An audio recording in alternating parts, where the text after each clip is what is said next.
Hoy vamos a continuar lo que es la clase sobre actor penal público y privado.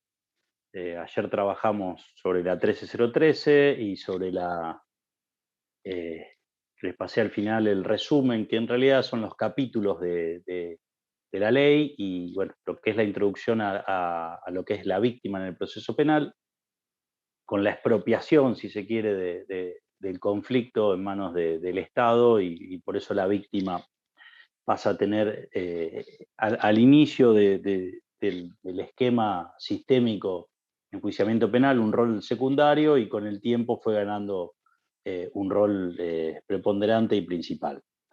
Eh, pero antes de adentrarnos a eso, yo vi que la compañera de ustedes, Julia, que yo le había pedido para la semana pasada, eh, bueno, el esquema del proceso.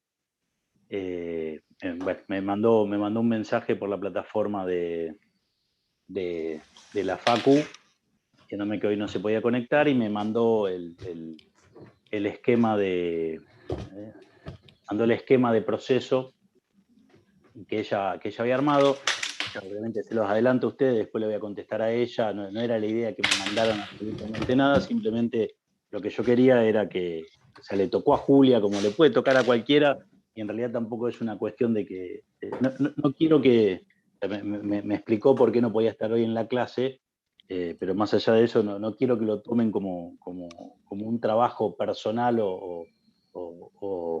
o direccionado a tal o cual persona, simplemente lo que quiero es para que lo podamos compartir entre todos eh, y vayamos trabajando juntos, sobre todo para ustedes y para que aprendamos entre todos lo que es el esquema del proceso y cómo ir llenándolo. Pero bueno, o sea, esa aclaración previa les quería dar, pero me interesa que vayamos viendo el esquema del proceso, porque ahí es donde ustedes van a ubicar las distintas instituciones que vamos viendo, y como les decía ayer, tanto Ramiro como Nacho, cada uno de los actores y los institutos tienen un lugar particular en el código, lo van a encontrar, pero también van a ver que se va repitiendo en distintas instancias, en referencia a lo que ayer les mencionaba Ramiro de cuando se desiste expresamente de una causa cuando se es querellante vinculado a la víctima o el ofendido, pero también lo tienen distintas partes del código, más allá de los artículos 97, 98 y demás que estuvieron viendo ayer. Pero bueno, la idea de hoy es cerrar lo que es el actor privado. Creo que Laura ya está conectada, ¿no? Sí, no sé, ¿se Bien. escucha? Sí, sí, sí. Ahí se escucha bien.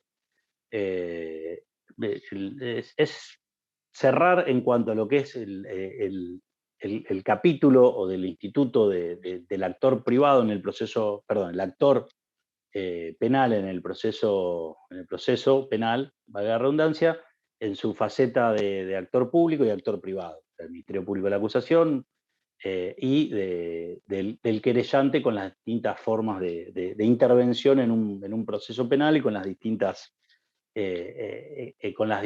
calidades que puede ir tomando en distintos sistemas y en particularmente el nuestro acá de Santa Fe. Lau, no sé si querés tomar vos y seguimos. Ayer vimos, bueno, ya lo hablamos, Lau, lo de la Sí. 13013 y víctima en particular, sin entrar a ahondar en querellante ni en lo que es la jurisprudencia de querellante. Sí, sí, además hablé con Nacho y me comentó Bien, esto mismo que estás explicando vos.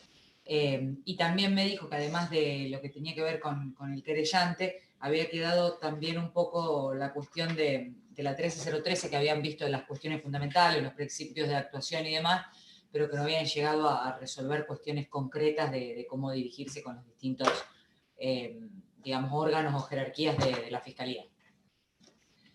Bueno, bien. quieren, vamos a arrancar entonces por querellante. No sé si con estas aclaraciones que habíamos hecho la semana pasada alguien pudo remitirse al código. ¿Qué dice el código respecto de la participación del querellante? Primero del querellante en particular, en general, digamos, cuál es la normativa, y después vamos a ir viendo cuáles son las distintas actuaciones y esto del querellante conjunto o convirtiendo la acción penal. ¿Quién pudo ver el artículo? Primero, ¿de qué artículo se trata este capítulo?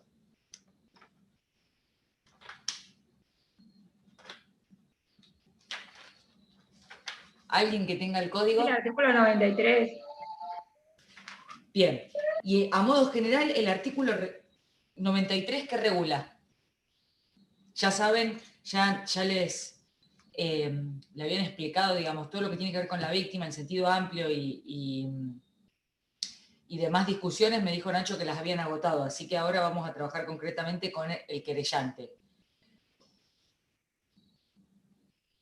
¿Cuáles son, no sé si vieron o no, si no lo vamos a ver ahora, cuáles son los requisitos de la instancia para constituirse como querellante? Alguien que tenga el código que pueda ir, así vamos enlazando.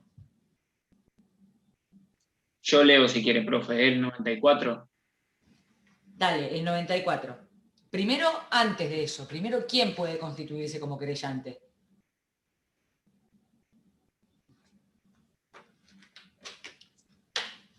El ¿Saben? ofendido. O sea, hablaron del querellante, ¿saben quién es el querellante? La víctima o alguien que tenga un interés legítimo. A ver, un poquito más detallado eso. ¿Quién sería la víctima? La persona a la que le lesionaron el bien jurídico. O corre peligro de lesión del bien jurídico. El querellante como figura autónoma está en el 93. Nosotros vimos como en general todo ayer y hoy teníamos que ver los requisitos de forma y procedencia, de qué manera se instrumenta la figura. Sí, está bien. Eso es lo que vamos a ver hoy. Pero yo lo que estoy preguntando es quién puede ser querellante, quién es. Y es lo que dice ahí el artículo 93, que no dice el querellante es la víctima. ¿Qué dice el 93? El ofendido Ofendido penalmente. Bien. Pero, a ver, ¿qué más? Tienen el código ahí para hacerlo un poco más El ágil. ofendido por un delito de acción pública puede ser una persona física o una persona jurídica. Bien, el ofendido. ¿Quién más? El heredero forzoso, dice. Su heredero y su conviviente. ¿Y qué pasa si, por ejemplo, supónganse que en un homicidio, en una persecución policial, la policía dispara contra una persona y fallece una persona y tenemos dos querellantes? Por un lado la esposa y por el otro lado los padres de él. ¿Quién es ahí el que está legitimado para actuar como querellante? Pero ahí en la querella no sería conjunta, serían los dos. Ahí depende, en realidad pueden ser los dos, porque como sería dentro del derecho sucesorio, como seguirlo como en ese sentido, podrían ser conjuntamente, tanto la pareja como los padres del... Entiendo que pueden ser los dos. ¿Conjuntos o separados? Podrían ir conjuntamente, Y si no tienen la misma pretensión, pueden ir separados. ajá. ¿Y ahí qué pasa con el acusado? ¿Cuántos acusadores tendría? ¿O cuántas teorías del caso, de cuántas versiones se tendría que defender? Claro, ¿no? Tendría más de una teoría del caso y más de un seguimiento, digamos, acusado. Porque cada persona que lleva adelante la acción, digamos, fundamenta su teoría del caso. Y busca, digamos... No se Ahí se tendría. está violando el derecho de defensa del acusado, ¿no? Con dos teorías del caso. Si son dos teorías del caso, en ese caso tendríamos la del fiscal porque un homicidio es un delito de ejercicio de acción pública. Tenemos al fiscal y al querellante. Hay que ver en qué consistió la pretensión en concreto. ¿Sí? O sea, si puede ser que el querellante tenga la misma pretensión que el fiscal, ahí en ese caso no van a ser contrapuestas, no se viola el derecho de defensa. Pero en el caso de que tenga una pretensión diferente, digamos, ustedes me dicen que se viola el derecho de defensa, que no podría, pero entonces si no se puede, no podría existir el querellante. Entonces tendría que formar un litis consorcio necesario, no tiene relación con eso, en la ficha acá. A ver, no sé qué es esto del litis consorcio necesario, si me puedes explicar un poco más. No, que había una ficha, la leí la semana pasada, de que hablaba justamente de la mismo objeto causa, y también hacía mención del fiscal y las pretensiones, pero no me había quedado muy claro, así que no sé. Bueno, pero ¿qué les parece a ustedes? O sea, colóquense ustedes como víctima y les dicen, no, mira, no puede participar solo uno porque si no se afecta el derecho de defensa del acusado. ¿Qué? ¿Tienen que acomodar, digamos, su pretensión a la del fiscal?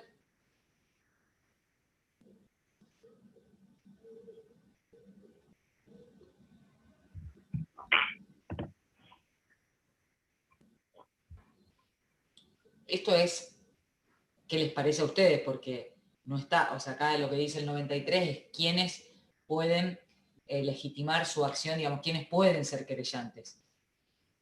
Pero, ¿qué les parece?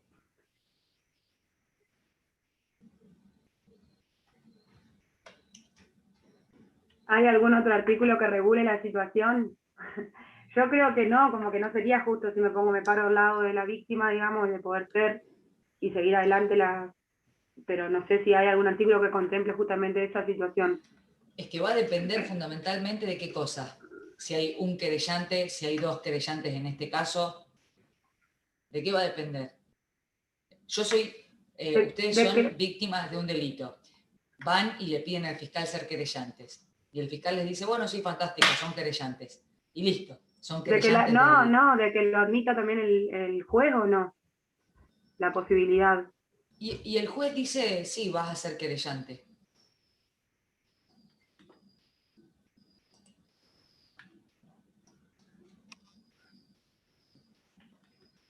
¿De qué depende esto?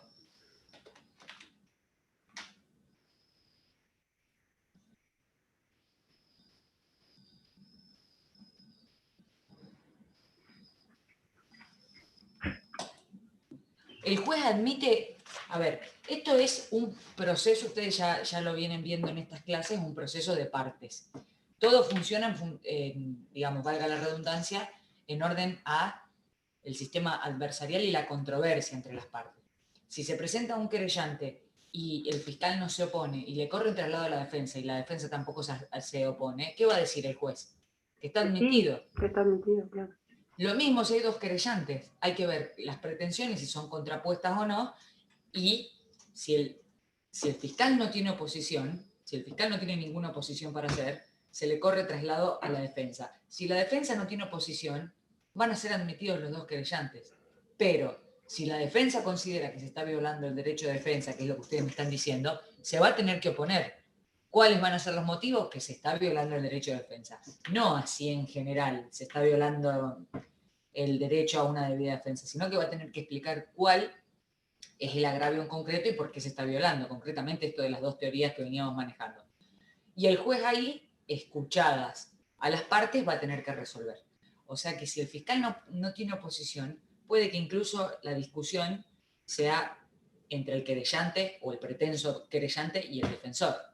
¿Sí? Pero el que termina decidiendo esto es el juez. Y si hablábamos de las dos querellas que estaba mencionando antes, cuando les explicaba esto de la esposa y los padres de la víctima, en ese caso puede pasar que la defensa no se oponga y tengamos dos querellantes, o puede pasar que sí. Y ahí, ¿qué puede resolver el juez en ese caso?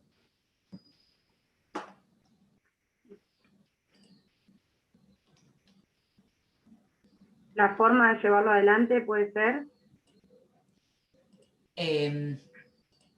A ver, no. El juez, mejor dicho, el defensor se, digamos, cuestiona esto de que son dos partes más el fiscal. Y el juez tiene que tomar una decisión si está vulnerando el derecho de defensa o no. ¿Cuáles son las posibilidades que tiene el fiscal? El juez. Y puede decir que no se viola el derecho de defensa y que haya dos querellantes, o calculo que tengan que hacer una querella en conjunto. Bien, exactamente. No es esto, digamos, blanco o negro, sino que el juez puede decidir. Si considera que se viola el derecho de defensa, posiblemente les va a pedir, no puede decirle al juez, bueno, admito, salvo que haya uno que esté legitimado y otro no. Supónganse un heredero que está, un heredero de la víctima con alguien que es muy amigo. Si uno no tiene legitimidad, el juez lo va a rechazar. Ahora, el problema es cuando hay dos personas que tienen legitimidad. Puede ser que si no hay oposición queden los dos, o puede ser que el juez le pida, si es que la defensa también se opone, que unifiquen esta representación. Lo cual también va a generar un problema, porque imagínense que yo tengo una pretensión y ustedes, no sé, estoy con Agustina y Agustina tiene otra pretensión y resulta que ahora vamos a tener que ponernos de acuerdo para ir a plantear cuál es nuestra, digamos, visión o cuál es nuestra postura. Entonces, esto, digamos, no es que hay una regla específica, sino que el juez va a resolver en cada caso. Lo primero que hay que tener en cuenta es si esta persona tiene los requisitos formales para constituirse como querellante. Y va a presentar todo eso con una foja de inicio y demás al fiscal. Antes de la reforma del código, el proceso, digamos, o el trámite, mejor dicho, era que esto se resolvía en una audiencia. Iban a la audiencia, el fiscal solicitaba a la OGJ presentarse como querellante, iban a una audiencia y ahí el juez en una audiencia decidía si se admitía o no, dependiendo de lo que diga el fiscal. Después de la reforma esto se modificó porque en la gran mayoría de las veces los fiscales no tenían oposición, salvo que no cumpla alguna cuestión de un requisito, digamos, formal para presentarse, los fiscales los admitían. Entonces era una audiencia que no tenía demasiado sentido porque se presentaban, no había oposición, se constituía el querellante. Obviamente se le corre traslado a la defensa y después termina discutiendo entre el pretenso querellante y el defensor si esto, si pueden constituirse o no. Bien, ¿cuáles son los requisitos, me iban a decir, de la instancia? No sé, no estoy viendo a todos, veo casi todas las cámaras apagadas, si las pueden prender los que estén, así es un poco más dinámico. Ahí está. Bien, vamos a pasar a los requisitos. ¿Cómo se formula esta presentación? ¿Qué les parece? Si ustedes son abogados, ¿qué es lo que tienen que hacer? Un escrito, un poder, en el cual se tienen que poner nombre, apellido, domicilio, los datos básicos de una persona. A su vez, también poner por qué me estoy constituyendo como querellante, la causa en la cual se origina. Sí. Esto es así. Ahora, esto es un escrito que tiene que dar un fundamento mínimo de quién soy, seguramente en el caso de cualquiera de ustedes, o en mi caso, no sé, Laura Ricardo, en representación del señor tal, y ahí voy a encabezar el escrito diciendo quién soy y a quién represento, si soy un abogado y estoy representando a alguien. Y con esa presentación voy a tener que explicar el hecho. ¿Qué quiere decir esto de explicar el hecho? Esto es lo más obvio y en realidad termina siendo lo más difícil. ¿Qué es hacer una relación clara y sucinta del hecho? Digo lo más obvio porque cuando nosotros leemos esto en los artículos o cuando estamos estudiando, son las cosas que creemos que sabemos. Hacer una relación clara del hecho, cualquiera que nos pregunte a nosotros qué es hacer una relación del hecho, creeríamos que lo sabemos hacer. Y en realidad es lo más difícil, explicar un hecho. Digo que es lo más difícil porque estamos muy acostumbrados a hablar y a trabajar con conclusiones de los hechos y no con los hechos en sí. Y esto es lo que después nos trae problemas de producción de prueba y de cómo acreditar esos hechos. que lo vamos a ir viendo más adelante. Pero bueno, si ustedes tuviesen que presentarse como querellantes, supónganse cualquier caso que quieran imaginar. ¿Quién puede hacer esto de explicar cuál es el hecho de un caso? Puede ser con el que estábamos trabajando la semana pasada de la mochila, o con cualquiera que conozcan del diario, o con cualquiera. ¿Cómo explicarían? Imagínense, les cuento un caso breve para ver cómo podemos avanzar sobre el hecho. Un caso real donde una persona que tenía 19 años en ese momento se llevaba muy mal con el papá y un día decide terminar con la vida del papá, entra a la habitación, agarra un machete de 30 centímetros más o menos y le clava a su papá 24 puñaladas. 24 que se pudieron contar, 24 puñaladas. Lo mata al padre, se va y a las 3 o 4 horas se va de la casa, deja tirado el cuchillo, se baña, lava todo y a las 3 o 4 horas se entrega. Supónganse que ustedes son otro de los hijos de este señor, o el abogado que representa a otro de los hijos, o incluso la esposa y madre del acusado. ¿Cómo explicarían este hecho?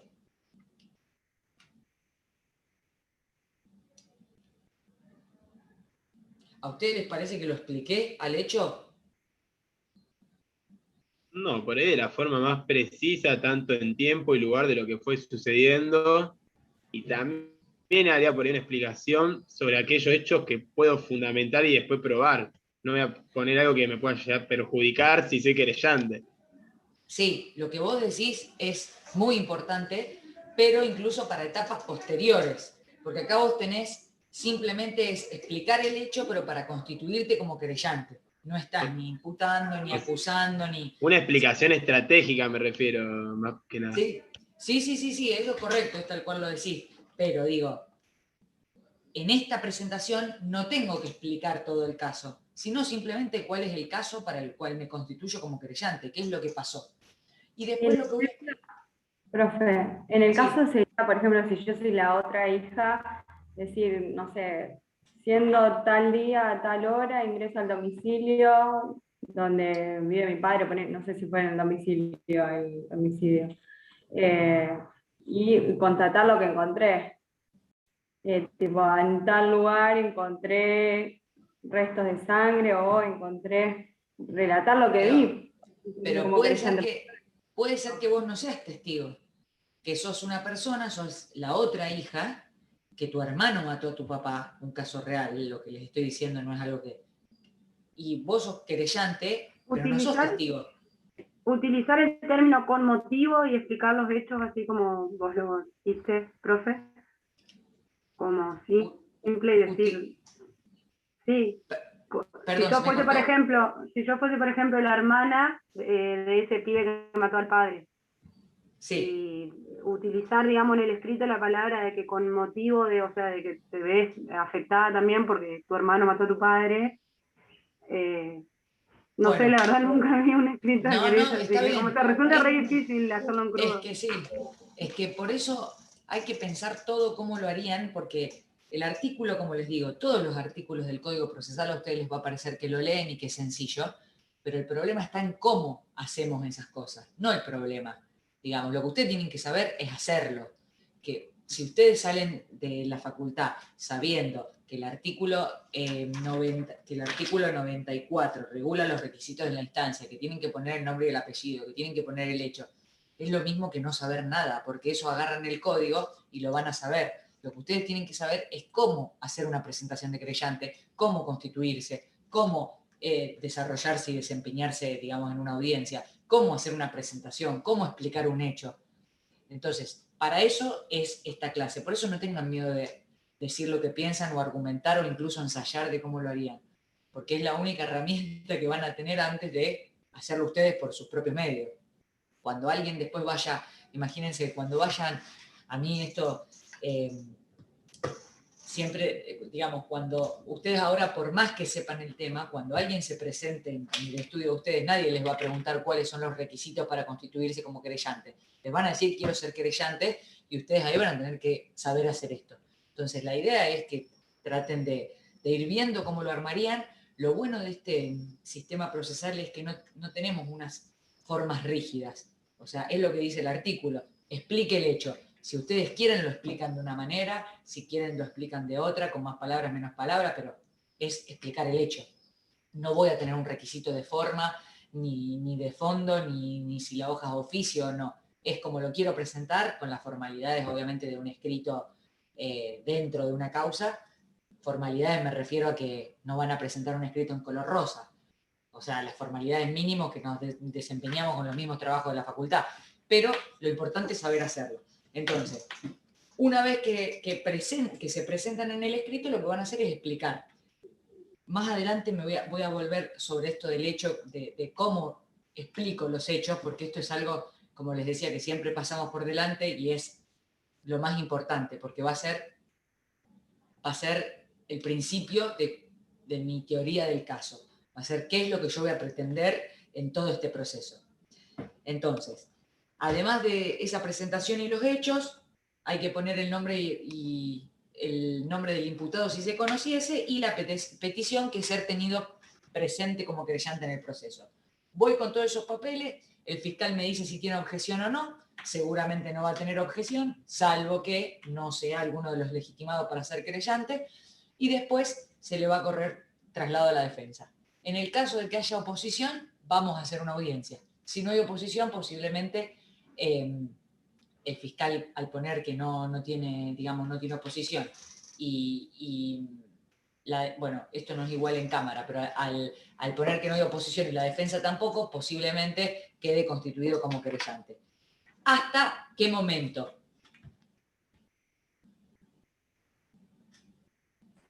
La audiencia preliminar. Hasta la audiencia preliminar. Que dentro de las etapas, ¿qué etapa era? Intermedia. Intermedia. Intermedia. ¿Por qué les parece que hasta la etapa intermedia?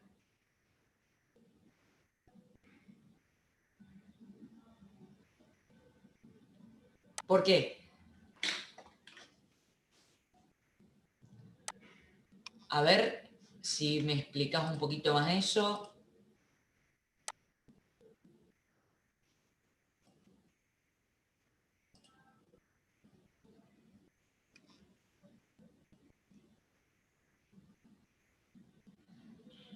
Posterior a la audiencia preliminar. Bien, pero ¿qué pasa en la audiencia preliminar?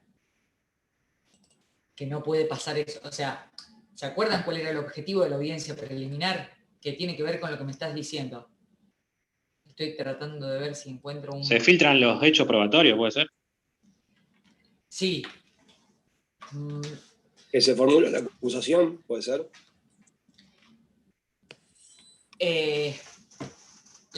No. Hay algunas cosas que sí y otras que no. Un momento que voy a ver si les puedo mostrar un cuadrito muy simple. Acá. Lo podemos ir viendo con esto. No lo tengo acá. Momento que lo busco, si lo tengo acá. De las 3 etapas, la audiencia preliminar es donde se ofrece la prueba, más allá de que se filtran los hechos. En realidad no es que se filtran los hechos, sino que lo que se va a filtrar es la prueba que yo voy a llevar al juicio. Eso es lo que se va a filtrar. Pero justamente como me venían apuntando, si la prueba ya se ofreció y ya tenemos la prueba con la que nos vamos a presentar en el juicio, que aparezca un querellante después de esa etapa, donde ya lo único que queda es la realización del juicio, es afectar el derecho de... Sí. Una pregunta, ahí en esa etapa, digamos, de ofrecimiento de pruebas, es como que se haría en la audiencia preliminar lo que se hace es como el control, como un control de legalidad de las pruebas previo a ir al juicio, porque se ofrece y se admite, porque yo recuerdo que, bueno, en Penal 1 hicimos un roleplay y nosotros ya entramos con todas las pruebas admitidas y lo que teníamos era toda la parte del juicio. con la doctora Lurati, recuerdo, y bueno, esta etapa dijo, van a entender un poco mejor cuando lleguen a procesar penal, y a lo que voy es eso, si mi pregunta sería, si es por eso, digamos, que no podría el querellante entrar en otra, fuera de ese momento previo de la audiencia preliminar. ¿Tiene que ver con eso también? Porque Sí. ya tendrían que estar las pruebas ofrecidas y los sujetos procesales actuantes, digamos, como que todo ya formalizado debidamente. En realidad, por lo que no puede, ahí les voy a compartir una cosita. Ahí está. Estaba buscando esto, así se los muestro. En realidad, por lo que no puede constituirse, o sea, la legalidad de la prueba es otra cosa que lo vamos a ver en no mucho tiempo. Pero por lo que no puede constituirse como querellante después de la audiencia preliminar, es porque al momento de, digamos, la investigación termina con la presentación, ahí les voy a compartir, así les muestro de acá directamente y lo vamos viendo de acá. Esto es muy básico lo que les voy a mostrar, no sé si lo están viendo. Sí, se ve. Bueno, este cuadrito es lo básico, pero lo básico. Hay que, a ver si podemos... Un segundo, que ya como esto así lo podemos ver más grande. Ahí está. Este cuadrito que les muestro acá es lo básico del proceso penal. Por el motivo que no se puede presentar un querellante después de esta etapa, es porque ya no queda nada por hacer. O sea, al momento del juicio oral, lo que vamos a hacer es llevarla a un tribunal que ni siquiera es el que intervino previamente, vamos a llevarle un caso y el tribunal va a discutir sobre la culpabilidad o no de una persona en función a la prueba que nosotros llevamos.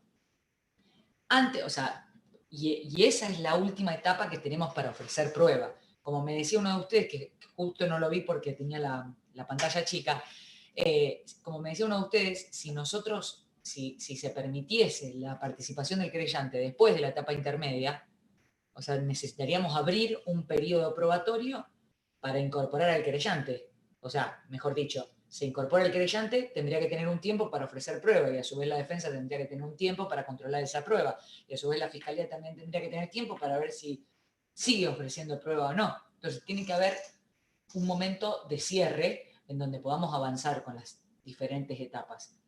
Ustedes saben que estas etapas precluyen que una vez que se pasa la oportunidad de constituirse, en este caso como querellante en la preliminar, no va a poder hacerlo en el juicio. Por eso, el querellante va a tener toda esta etapa, las dos primeras, para presentarse. E incluso puede que se presente al principio, en los primeros momentos de la investigación, y colabore con el fiscal, trayendo testigos, trayendo evidencia, pidiendo medidas, o puede ser que aparezca directamente en la etapa preliminar. Pero va a ser el último momento que va a tener, por lo que me decían ustedes, que es que al momento del juicio oral tengo que llegar como acusado con la certidumbre de por qué se me acusa, quién me acusa y cuáles son las pruebas en mi contra. Lo que vos me decías respecto de esto de la legalidad, o sea, son tres grandes etapas. La IPP es la recolección de evidencia, que esto va a estar a cargo del fiscal. Si bien van a ver más adelante pruebas, van a encontrarse con que el fiscal, como decíamos en la clase anterior cuando vimos acción, es el que está encargado de llevar adelante esta investigación y es el que tiene que producir la prueba. Mejor dicho, producir no, tiene que recolectar la evidencia que confirme el hecho que él está acusando. Y ustedes vieron ayer que uno de los principios del Ministerio Público de la Acusación, según la ley 13013, es el principio de objetividad. Estoy yéndome a otro momento de querellante, pero voy a volver con esto de legalidad que me estaban diciendo. Entonces, el fiscal tiene que actuar durante toda esa etapa en función al principio de objetividad. ¿Que esto qué quiere decir? Ahora voy a retomar con querellante, pero tiene que ver con lo que vamos a tratar. ¿Qué quiere decir esto de que el fiscal tiene que ser objetivo? Que debía buscar la verdad sobre un derecho, que en caso de que tenga pruebas que incluso lo puedan perjudicar, también las tiene que presentar, tienen que estar igual en un juicio. A ver, ¿esto quiere decir que el fiscal toda la prueba que tiene la tiene que presentar al juicio? O sea, si el fiscal tiene prueba que lo perjudica, tiene que llevarla al juicio para que el juez... No, lo Yo que había hace entendido recabar Porque que es parcial de una parte. Terminó. si hay prueba en contra del imputado, tiene que desistir de la acción. A ver, nos estamos adelantando, pero ¿qué dice el 294?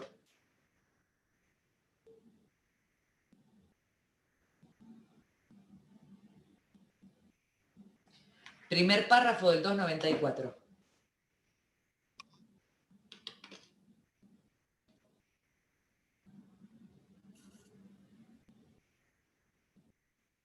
Leo, profe. Sí, primer párrafo. Con la compu, por eso. Sí. 294. Procedimiento intermedio. Procedencia de la acusación. Realizada la audiencia imputativa prevista en el artículo 274, si el fiscal estimara contar con elementos para obtener una sentencia condenatoria, procederá a formular por escrito su requisitoria de acusación ante el juez de la investigación penal preparatoria. Con eso es suficiente. ¿Qué dice este artículo? Que el fiscal tiene que acusar únicamente cuando tenga evidencia para eso. Entonces, si el fiscal tiene prueba que lo perjudica, no tiene evidencia para acusar. Entonces ahí tendría que no avanzar con esa investigación. En realidad la tiene que terminar con formas que vamos a ver más adelante, sea con un archivo pero bueno, digamos, el fiscal para acusar tiene que estar seguro que va a obtener una sentencia condenatoria. Ahora, tengo que explicar algo del proceso para que se entienda la idea que voy a decir. Si bien son 3 etapas las que ustedes están viendo acá, IPP, etapa intermedio y juicio oral, como les dije, les vuelvo a repetir, esto está muy incompleto, es solamente un cuadrito con las 3 etapas, la investigación se va a concluir, o sea, va a terminar con esa presentación de la acusación. Cuando el fiscal está seguro de que obtiene elementos para decir que una persona es culpable, va a presentar esa acusación. Y con esa acusación va a empezar la etapa intermedia, que divide la investigación de la etapa intermedia. Y esa etapa intermedia va a terminar, valga la redundancia, con... sí, en realidad no es valga la redundancia. Esa etapa intermedia va a terminar con 2 resoluciones, quise decir, que van a clausurar ese periodo. Entonces, la IPP es la investigación que hace el fiscal, la etapa intermedia empieza con la acusación y termina con 2 resoluciones donde el juez admite o rechaza la prueba y otra resolución más que vamos a ver más adelante. Luego empieza el juicio.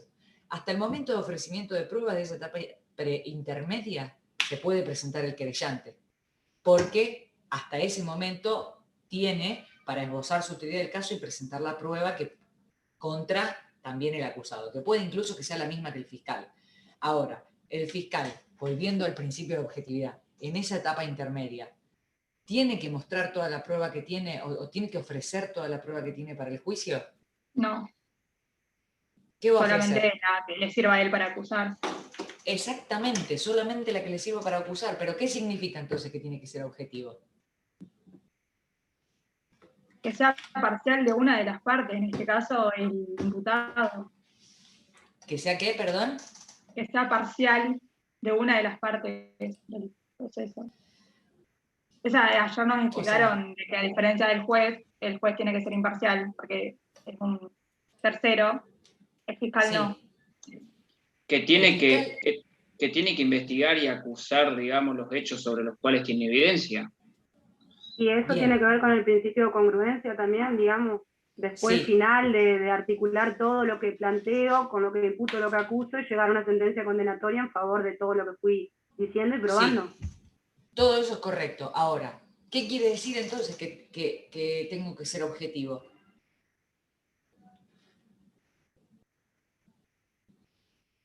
Porque si dijimos que soy parcial, que no es esto de que yo busco la verdad de las cosas, o sea, soy parcial, tengo un hecho que es un delito, porque encuadran en alguno de los artículos del Código Penal, y tengo prueba para decir que determinada persona cometió ese delito.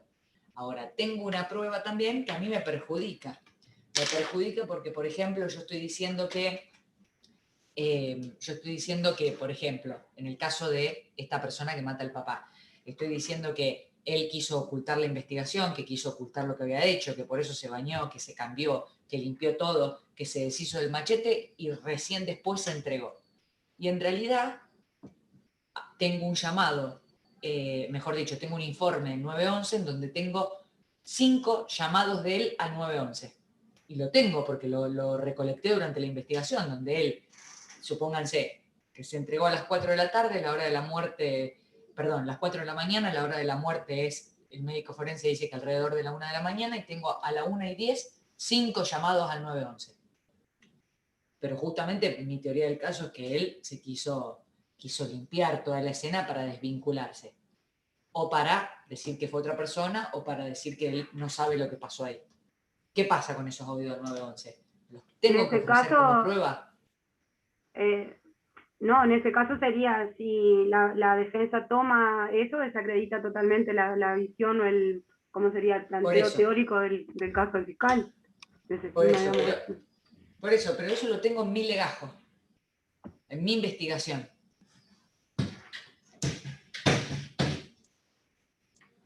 ¿Qué hago? ¿Qué es yo creo que hay que poner toda, o sea, creo que hay que poner toda la prueba arriba de la mesa. Después cada uno, o sea, si la defensa la toma o no, o cómo la toma, es otro tema, pero no puedo ocultar pruebas.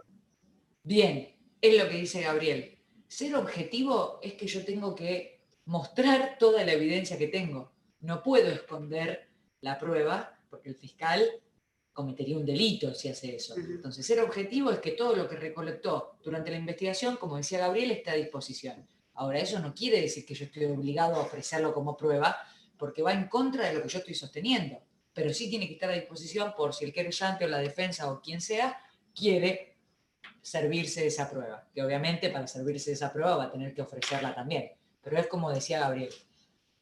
Ahora, distinta es la actuación del querellante, porque el fiscal está en la obligación, por la ley 13013 que estuvieron viendo ayer, el fiscal tiene la obligación de ser objetivo. Toda la evidencia que tiene, la tiene que poner sobre la mesa. Distinto es el caso del querellante, que no tiene la obligación de ser objetivo.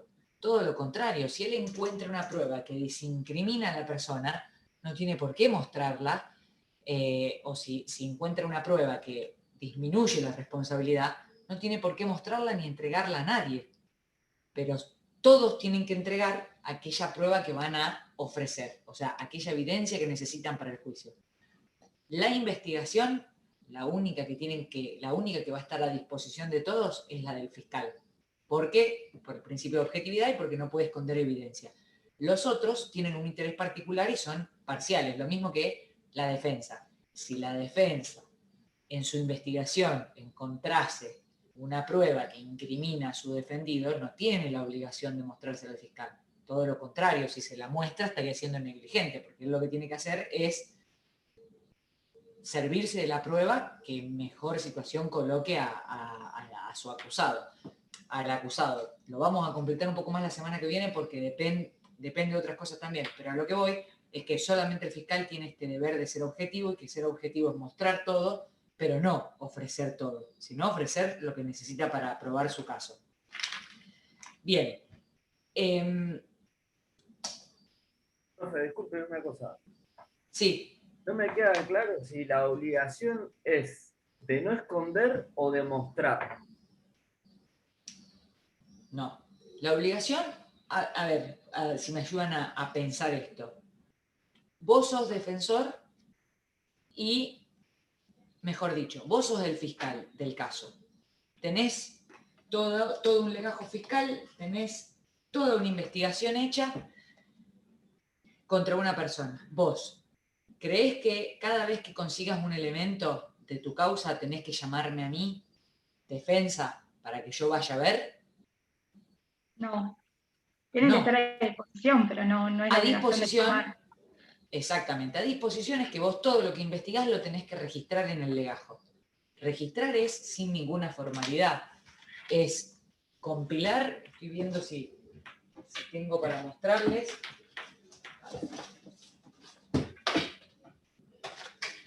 A ver si se ve. Esto es un legajo, ¿sí? Una carpeta como la que compra, esto es un legajo. Todo lo que el fiscal, todas las medidas que hace y realiza, tienen que estar acá. Ahora, yo no tengo la obligación de que cada vez que hago un acto de investigación, llamar a la defensa y decirle, tengo esto, conseguí tal cosa, venía a buscarlo. Esto está y está a disposición. El trabajo de la contraparte es venir y pedir esto, para ver qué medidas de investigación se fueron haciendo.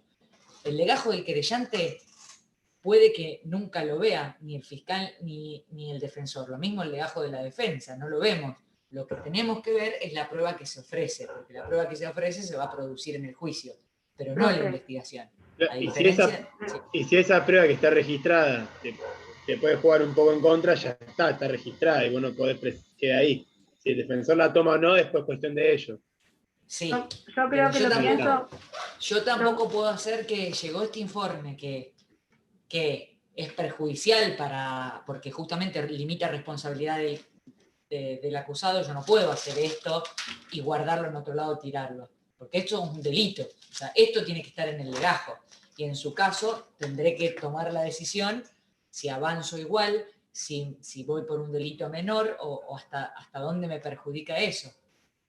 Es más, puede ser que como fiscal, porque considere que eso lo va a perjudicar mucho, incluso opte por ir a una salida alternativa y no a un juicio, porque sabe que en un procedimiento abreviado, por ejemplo, va a obtener por lo menos una sentencia condenatoria y en el juicio tal vez lo pierda. Si yo oculto eso, o sea, obviamente que los informes, digamos, obviamente que todo lo que se pide, quiero que quede claro, todo lo que la Fiscalía hace, toda la investigación tiene que estar en el legajo. Obvio que puede que llegue una investigación y puede no ponerla en el legajo y deshacerse de eso, lo cual es un delito. Con lo cual, todo lo que hace tiene que estar en el legajo fiscal. Después de este legajo, yo ofrezco como prueba lo que me sirve y tal vez es la mitad de esto. E incluso la defensa va a tomar eso que a mí me perjudica y también lo puede ofrecer, no importa en qué legajo esté. Lo importante es que es un registro de la evidencia y que se va a convertir en prueba al momento del juicio oral. La objetividad quiere decir que toda la investigación está a disposición. Ahora, el fiscal, tanto como el fiscal, como el querellante, como el defensor, cada uno tiene su pretensión. El fiscal va a hacer obtener una sentencia condenatoria, tal vez de un homicidio simple.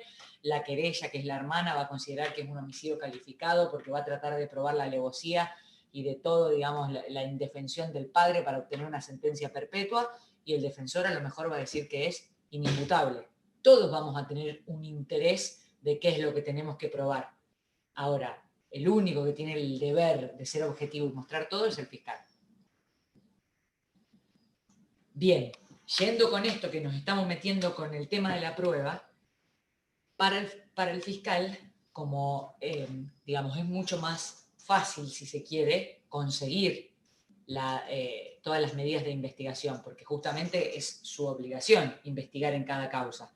Entonces, todas las medidas que el fiscal pida, informes del 911, informes de la policía, registro de cámara, traer a los testigos para que vengan a declarar, todo eso que el fiscal solicite, posiblemente pueda acceder fácilmente, o no tan fácil si los testigos son un poco reticentes, pero digo, tiene el poder de traer a la gente por la fuerza pública, e incluso en los lugares públicos allanar para traer los registros que se necesiten. Entonces el fiscal tiene un montón de facultades para poder hacer la investigación.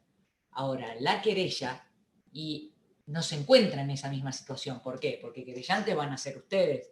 Cualquier persona, puedo ser yo afuera si no trabajara acá en la fiscalía. O sea, mientras que el fiscal manda un oficio solicitando algo, ustedes como abogados tienen que hacer lo mismo con su prueba. Y no les va a hacer lo mismo.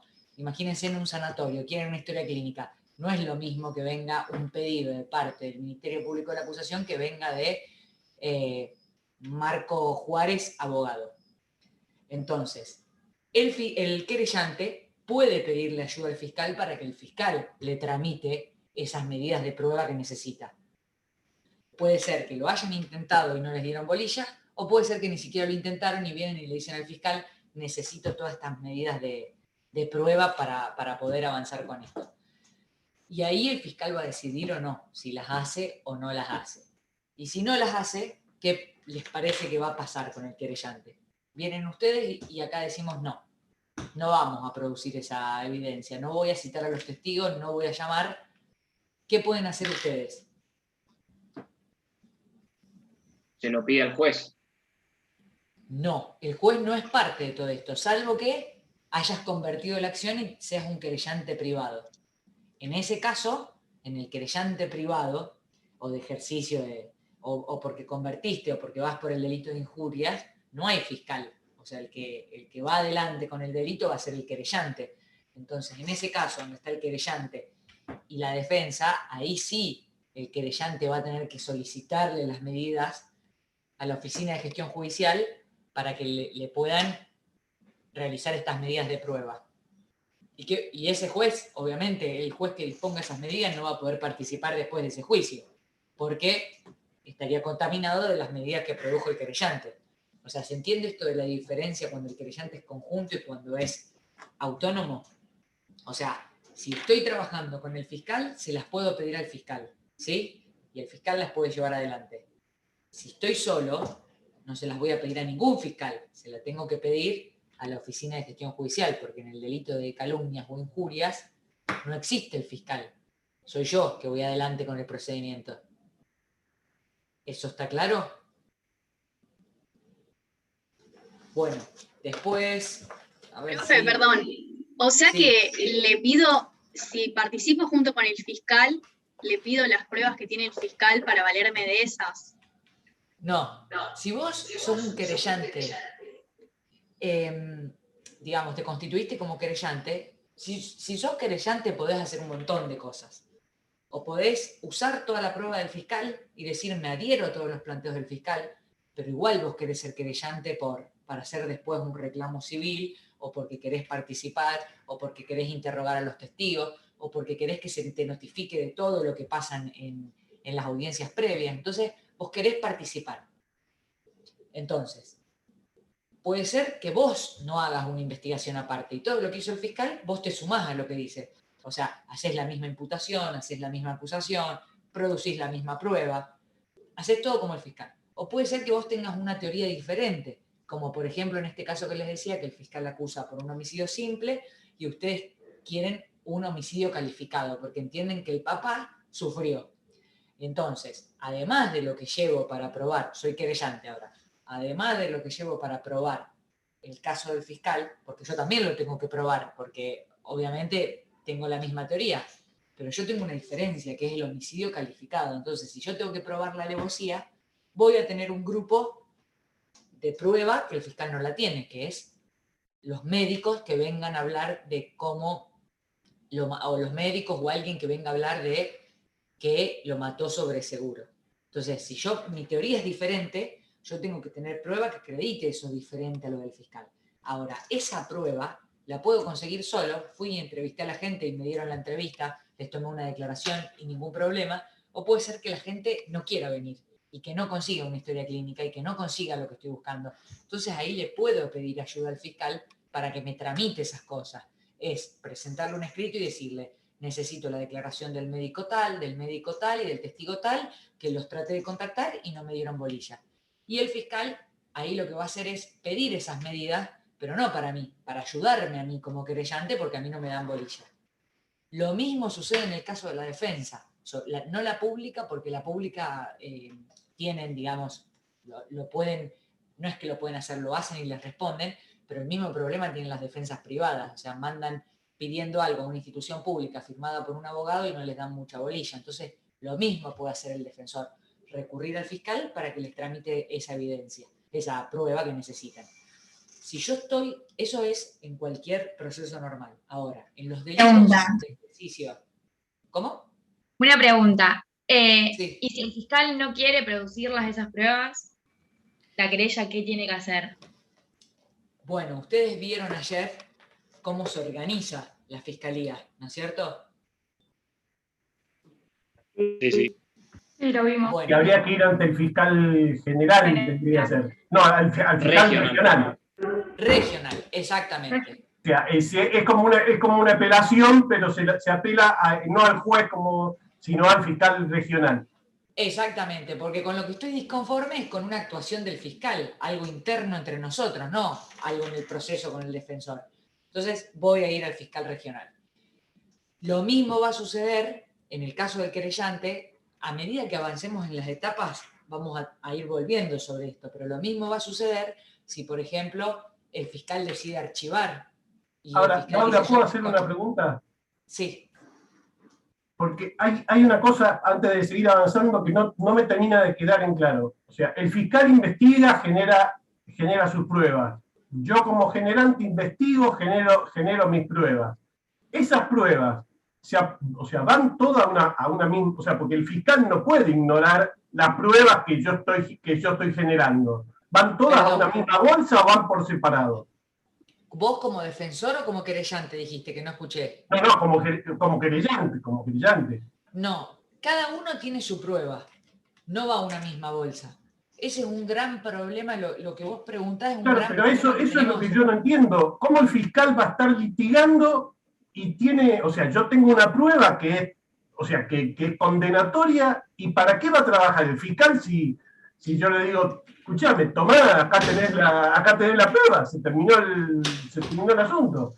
Eso es lo que no me termina de cerrar, cómo pueden ir las dos cosas en forma paralela sin que necesariamente tengan que tocarse. Bueno, eso que vos me preguntás, Gabriel, en realidad es el problema que tenemos en la práctica desde que empezó este sistema. ¿Qué pasa? El fiscal, por el principio de objetividad, tiene que mostrar todo. Como les decía, esto de que tiene que exhibir todo no es que yo tengo que ir a cada una de las partes a mostrarle esto, sino que esto está a disposición. Y va a venir un defensor, un querellante a decirme, vengo a ver el legajo quiz tal, y uno se lo va a tener que dar para que lo vean. ¿Por qué? Por el principio de objetividad. Ahora, no es lo mismo para la defensa y para los querellantes. Como no tienen este principio de objetividad, no muestran nada, nunca. Para que se den una idea, estamos trabajando en un juicio ahora y ya, o sea, estamos produciendo la prueba de la fiscalía, la semana que viene la prueba de la defensa y todavía la fiscalía no sabe de qué se trata la prueba de la defensa. Sí tenemos la enumeración de testigos, pero nunca vimos una declaración, un acta, un video, algo para ver qué van a tratar. Esto es un problema, digamos, de la práctica que tenemos, porque ¿qué pasa? Como me decías, Gabriel, si desde la fiscalía saben que hay una evidencia que a lo mejor disminuye la responsabilidad o que cambia alguna de las cuestiones que yo estoy acusando, posiblemente el fiscal cambiaría su pretensión o evaluaría si sigue adelante o no. Porque si vos sabés que la otra parte tiene una prueba, o sea, si es desincriminante, seguro como defensor la vas a traer para no avanzar con eso. Pero a lo mejor una prueba que disminuye la responsabilidad. No te enterás. Los fiscales es algo que piden constantemente en las audiencias preliminares, que se les aporten esas evidencias, no solamente para saber de qué se trata la investigación, sino porque yo pierdo la oportunidad de ofrecer pruebas sobre eso. Imagínense que, como les decía, supónganse que esta persona no reconoce la responsabilidad de haber matado al papá y dice no puede ser porque ese día yo estuve en la escuela. Y en el momento de la audiencia preliminar ofrecen el registro de asistencia de la escuela. Y yo me entero ahí en la preliminar y dicen, sí, ofrezco este registro que va a indicar que esta persona no estuvo ese día en la casa, sino que estaba cursando.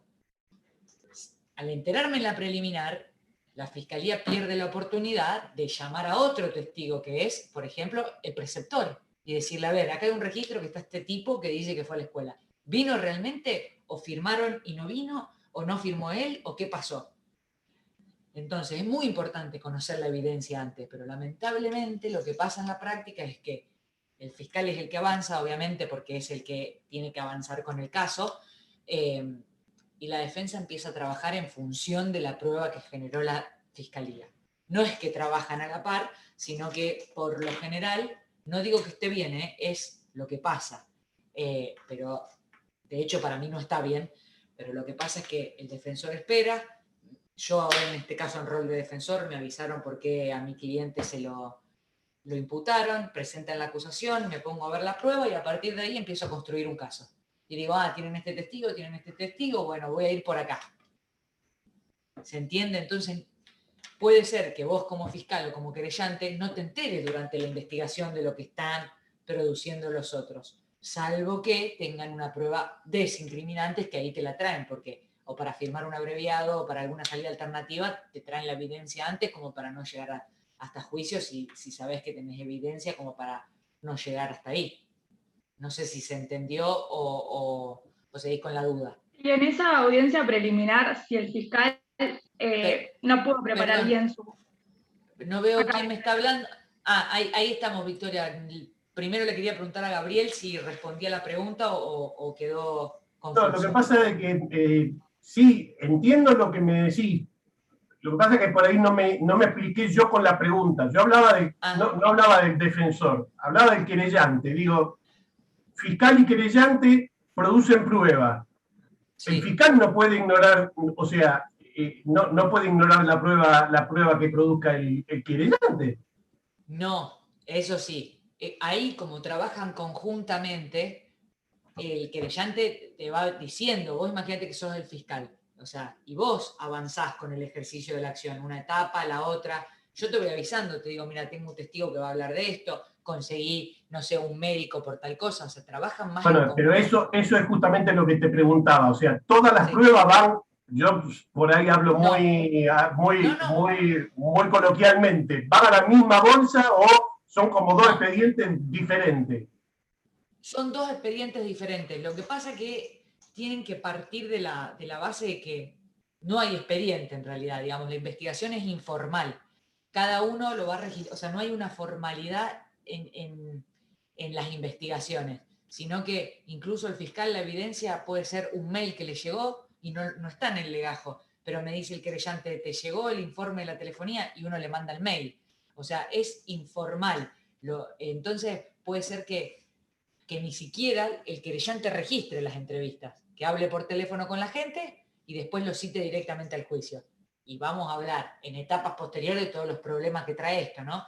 Pero respondiendo a la pregunta, cada uno tiene su investigación y el único que tiene la obligación de exhibirla es el fiscal. Y una pregunta. Pueden tener o no. Nuestro código no regula el legajo de investigación de la defensa, a diferencia del federal que sí lo regula, pero acá pueden tenerlo o no. Seguramente lo van a tener porque son también sus registros del caso, pero podrían no tener una investigación aparte. Sí, perdón, no sé si Victoria o alguien más me iba a preguntar, o Paula. Yo tenía una duda. Sí, vamos con Victoria que estaba antes y sí. Si la defensa, en el caso que vos planteaste recién, en lo que contaste, se arma justamente su defensa en base a lo que el fiscal tiene que mostrar a disposición y llega a la audiencia preliminar. ¿No sería injusto? ¿Qué pasa con el fiscal en la práctica que no sabe lo que está haciendo la defensa? Como vos lo planteaste. Sí, acá está la discusión de... Sí, es que hay un problema que va más allá de esto de si es injusto o no. Los defensores van a decir... Es injusto por decir, sí, es como... Sí. Es desigual. Los defensores van a decir que el fiscal no tiene, digamos, los fiscales dicen, yo tengo derecho a controlar la prueba, o sea, yo también tengo que saber lo que tenés vos y poder controlar.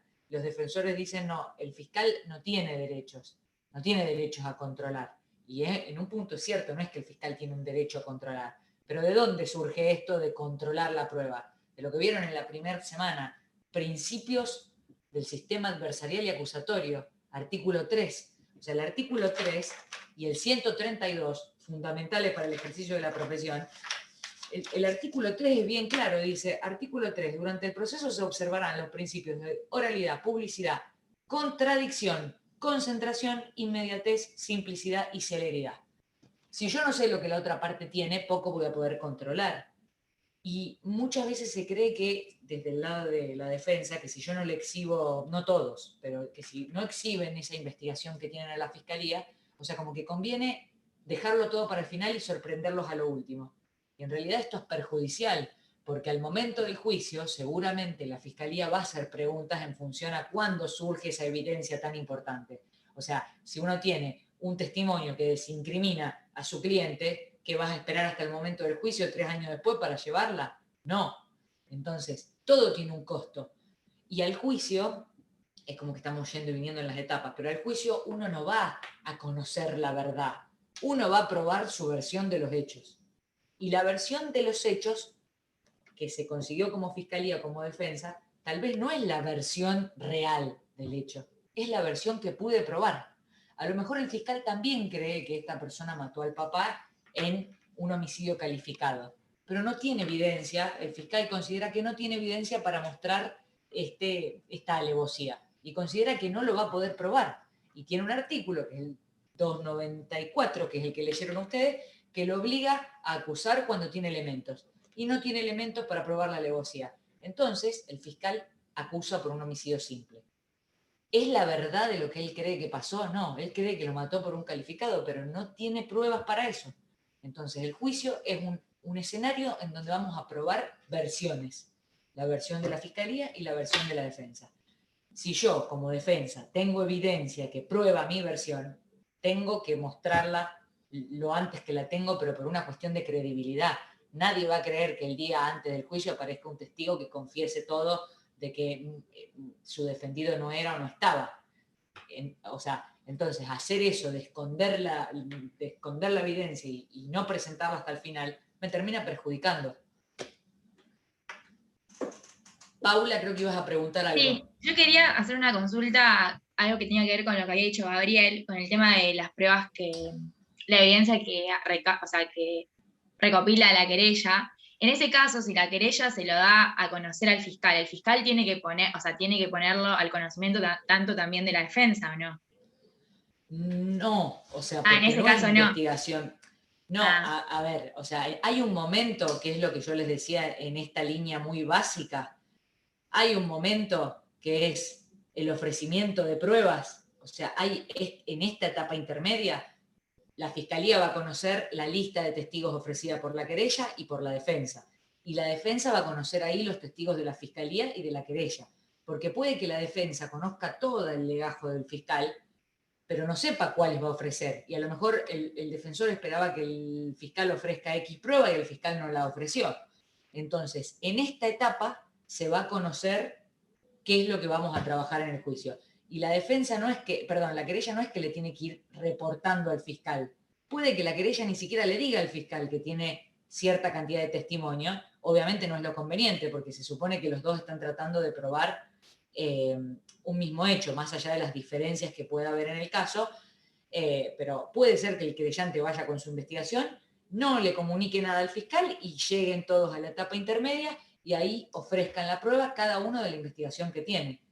Porque, vuelvo a lo mismo, el único que tiene que mostrar toda la investigación es el fiscal. El querellante puede haber, poniendo un ejemplo tonto, el querellante puede haber entrevistado a 20 testigos y simplemente mencionar 3, y no va a pasar nada, porque el querellante no tiene ninguna obligación. Va con los 3 testigos, le cuenta al fiscal de esos 3 testigos, y de los otros 17 nadie se enteró. A diferencia del fiscal, que no puede hacer eso. El fiscal tiene que mostrar todo lo que tiene.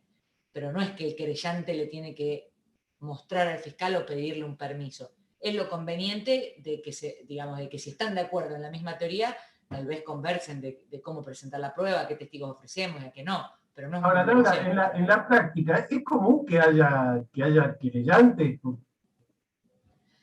Y mira, de los juicios que yo no les dije la vez pasada, por las dudas lo aclaro, yo trabajo en una oficina que es en una oficina que se dedica a asistir a los fiscales en las audiencias de juicio oral. O sea que nuestra intervención es en los juicios. Pasada la audiencia preliminar, nos convocan a nosotros y somos asistentes de litigación. Trabajamos todo lo que es presentación de la evidencia en el juicio. De los juicios en los que estuve desde el año 2014 para acá, son pocos los querellantes. Muy pocos. Tengo los números por ahí guardados, pero son pocas las causas que llegan a juicio con querellante.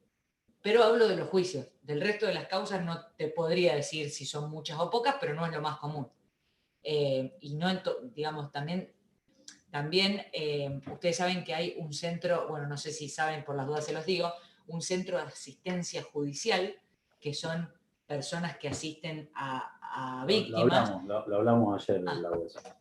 Sí. Perfecto. No, pero está bien. Bueno, que muchas veces ellos acompañan durante toda la investigación y no se presentan como querellantes, porque depende mucho de cuál sea el interés la persona, de la víctima, por decirlo en este caso. A lo mejor necesitan contención y alguien que les explique y que los acompañe durante el proceso, y tal vez a lo mejor no confían en el fiscal, entonces quieren a alguien, no tienen un abogado. Claro, para a eso me presentarlo. refería, o sea, que el querellante tiene sentido en la medida de que no confíe que el fiscal va a hacer su trabajo correctamente, porque si no es gastar plata al puente, digamos. Bueno, pero te sumo algo a eso que decía Gabriel, o sea, no es solo una cuestión de plata. El Centro de Asistencia Judicial o el Centro de Asistencia a la Víctima, que hablábamos ayer, es pago por el Estado.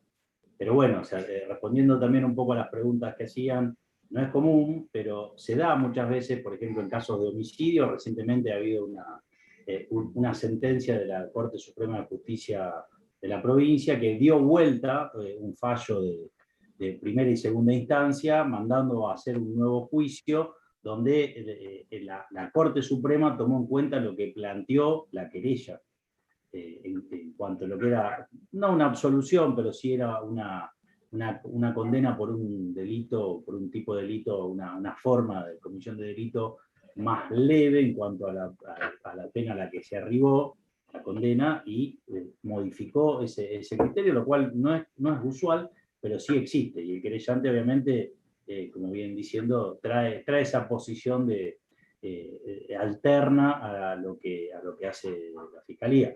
Igual muchas de las cosas que estamos charlando o que generalmente se dan son propias de los errores del sistema, y de donde llevan a decir, bueno, el querellante es necesario porque el fiscal no está haciendo bien su trabajo, el querellante es necesario porque el fiscal no trabaja, qué sé yo. O sea, son cosas que van más para lo patológico que para lo sistémico, que es lo que nosotros intentamos transmitir, más allá de que la realidad es otra. Bien.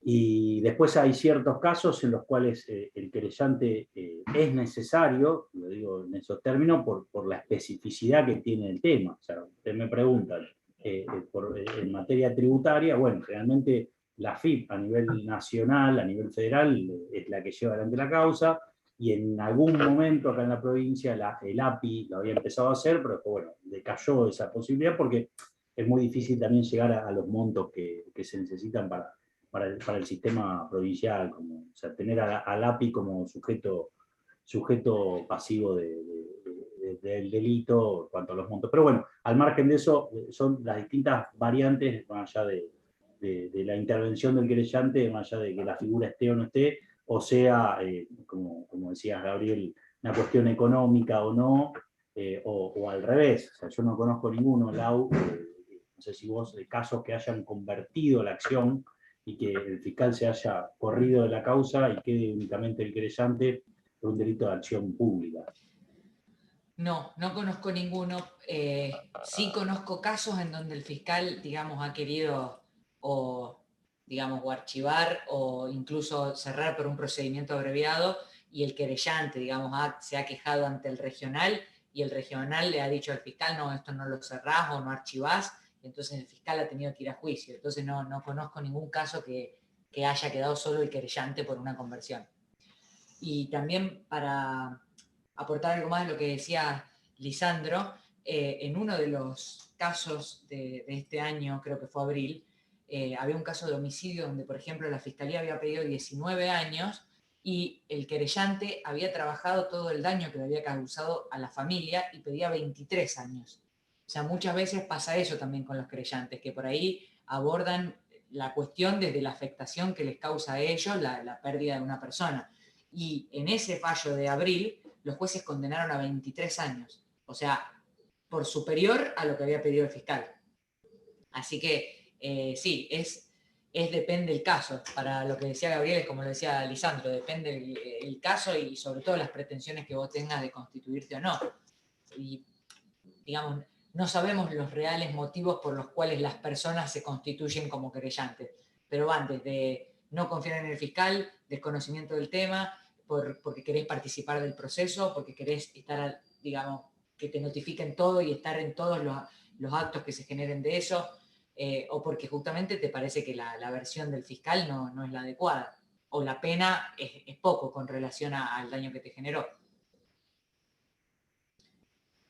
Bueno, No sé si hay alguna duda de esto. Sí, Perdón. Camila. Sí, quería hacer una pregunta. Cuando el querellante es autónomo y no puede acceder a una prueba, ¿a quién le tenía que pedir ayuda? Que justo se me fue. No es, o sea, no es que le va a pedir ayuda, pero como o sea, sí, le va a pedir que eso lo va a tramitar a través de la Oficina de Gestión Judicial. O sea, el fiscal ahí no va a ser parte, ni siquiera se entera el fiscal de eso, sino que cuando ellos se presentan como querellantes, que en realidad están acusando ellos mismos por el delito, la Oficina de Gestión les va a tramitar eso. Y si hay alguna medida que requiere alguna intervención jurisdiccional, esto tampoco de los casos que hubo por querella privada, conozco solo 2 y esos 2 al final no terminaron haciéndose el juicio, pero si quisieran, digamos, el proceso va a funcionar al igual que funciona ordinariamente con el fiscal, solo que al no estar el fiscal todo lo va a pedir a la Oficina de Gestión y la Oficina de Gestión tramitará eso, pero no es que le van a hacer la investigación, surge todo en función de la petición del querellante. Va a decir, necesito que se oficie a Telecom y me informen quién es el dueño de este número. Y bueno, la Oficina de Gestión tramita eso y después se lo informa al querellante. Después el querellante tendrá que avanzar con esa investigación. Y también, para complementar lo que dice Laura, Camila, vos tenés en nuestro código, igual lo vamos a ver más adelante, un segundito. No, en el artículo 284 de nuestro código y el 286 plantean estas discrepancias que se tienen respecto de ciertas pruebas o ciertas medidas que se piden, donde vos tenés un mecanismo interno, administrativo, para que si el fiscal no te da cabida a algo que vos estás pidiendo como querellante, inclusive también se usa como para la defensa, vos podés ocurrir ante el fiscal regional y el fiscal regional resuelve respecto de esa medida. O sea, 286 y 284 vos tenés lo que decía Laura, que les puedo contar un caso concreto donde la defensa mismo pedía que se realice una pericia contable y el fiscal no estaba de acuerdo porque entendía que era propio de su teoría del caso y se ocurrió ante la jurisdicción y la jurisdicción resolvió que se hiciera, bueno, en el caso particular de la pericia viene por otro lado, pero vos podés ocurrir ante las jurisdicciones y decir, bueno, revisá también, tanto sea querellante como defensa. O sea, tiene mecanismos, siempre se busca el mecanismo interno de que lo resuelva la propia institución, que es el que está encargado de la investigación, y si no tenés la posibilidad de recurrir a la jurisdicción, pero son las menos de las veces. Ahora, haciendo la comparación con, como decíamos antes, con la apelación, el fiscal regional vendría a ser la segunda instancia. Si no estoy de acuerdo con el fiscal regional, sí, ¿puedo hacer como una especie de queja directamente al fiscal general? A ver, no es apelación, si querés llamarlo técnicamente, es una revisión. Que revise respecto de lo que resolvió autónomamente, y por eso el principio de autonomía que hablábamos ayer, el fiscal, podés ocurrir ante el regional, y ahí termina. O sea, en algunos casos, y por una creación, si querés, pretoriana de fiscalía, se puede recurrir también hasta la Fiscalía General, pero tenés que ver en qué instancia y qué circunstancias se da. Te doy un ejemplo. Desestimada una denuncia por el fiscal de grado o el fiscal que está interviniendo en la causa, ocurrís ante el regional y el regional también insiste con lo mismo que dice el fiscal titular de la causa, y si la víctima o quien desea avanzar sobre la causa no está de acuerdo, va al general en este método revisivo, y han sucedido casos emblemáticos de acá de Santa Fe, de Rosario particularmente. La Fiscalía abre la investigación, o sea, el fiscal general abre la investigación y manda a producir el fiscal general una prueba en particular. Eso obviamente es controvertido, tanto en doctrina como en la práctica, porque se entiende que el fiscal general no imparte instrucciones particulares, sino que tiene una suerte de gobernanza de la institución y no actúa en lo particular. Pero O sea, hay varios momentos del código donde la intervención del fiscal general en un caso particular es requerida, y eso es como que la hermenéutica del código se ha ido rompiendo y se ha ido adaptando en la práctica. Pero respondiendo particularmente, lo vamos a ver cuando veamos prueba, Gabriel, no quiero llenar de cosas en este momento tan incipiente de la materia, sí lo podés llegar a recurrir, más allá de que probablemente no te den bolilla porque termina ahí y el código tiene ciertas etapas preclusivas respecto a ciertos estadios del proceso que bueno, va a limitar ahí para que pueda avanzarse y respetando el principio de autonomía con la incorporación del principio de jerarquía que hablábamos ayer respecto de lo disciplinario y de lo que estás dentro de una institución. No sos un fiscal autónomo por fuera de una institución, sino que tenés jerarquías dentro de la misma. Pero bueno, no sé, Lau, si ibas a decir algo. No. Iba a preguntar solamente si había alguna duda más de esto, y si no, había quedado, según lo que me había comentado Nacho, de ver algo de la organización del Ministerio Público, que me había comentado que se las mencionó, pero que no les había llegado a explicar bien de qué se encargaba cada una, ¿no? Por eso quería ver si había alguna duda más de esto, y si no, pasábamos a eso que era un poco más teórico, si se quiere. No, está bien. Lo que pasa es que, no sé lo demás chicos, yo tengo que ir a otra clase ahora a las 5:10. Lo que vos vas a decir, Laura, es lo del artículo 13 en adelante, de la 13013. Sí, en realidad, no para desarrollar el tema teórico, sino para charlar brevemente. O sea, lo más importante de lo que tienen que saber de ahí, o mejor dicho, con lo que más se van a encontrar a lo largo del código, es con lo que ya estamos viendo ahora, que es el fiscal regional y el fiscal general. Digamos, hay determinadas actuaciones que voy a poder revisar, que es lo que veníamos charlando ante el fiscal regional, y hay otras que voy a necesitar consentimiento también del fiscal general. O sea, el fiscal, por ejemplo, para realizar un acuerdo abreviado de determinada pena en adelante, va a necesitar el consentimiento del regional y del general. A lo que voy es que con lo que más se van a encontrar en el código son con estas tres figuras, por decirlo de alguna manera. Pero a su vez hay un montón de otros órganos que son de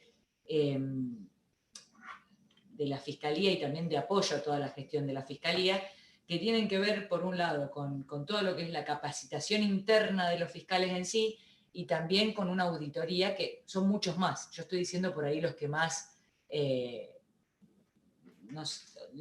Sí, yo ayer les pasé un resumencito de los capítulos Por eso pasé por el chat al final. Órgano de apoyo de gestión, la Secretaría General, la Junta de Fiscales, los consejos de asesores regionales. Eso está todo en el artículo 13 de la ley 13013, y después se desarrollan en todos los sucesivos. Exacto. Sí. De eso lo que tienen que tener bien en claro, por eso insistí con que complementen el código con la ley, porque lo que tienen que tener bien en claro son las funciones de cada uno, sobre todo el fiscal regional y el general, y también qué es lo que hace una auditoría, qué es lo que hace la Fiscalía General y demás. No se les va a preguntar, supongo, en el examen algo muy puntual en cuanto a, por ejemplo, cuáles son las funciones de una secretaría en general, pero sí tienen que saber cuáles son las funciones del fiscal regional, y digamos para qué son esas instituciones.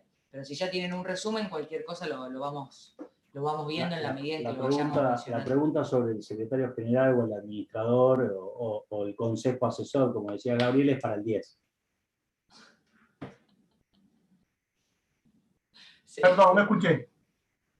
La pregunta sobre la Secretaría General, el administrador general, los consejos asesores y escuela de capacitación además es para el 10 en la materia, es para llegar al 10. No es una pregunta que sería... es eso. Bueno. Bien. Nos vemos entonces el miércoles que viene. Perdón, ¿podría volver a pasar el resumen sobre el ministerio, que no lo llegué a copiar ayer? Si es posible. Bueno, si alguno de tus compañeros te lo puede pasar, lo tiene ahí a mano. Igual, Camila, está en la ley, Claro. la ley 1303, la bajada de internet, y en el del artículo 13 en adelante está todo eso. Dale, gracias. Bien.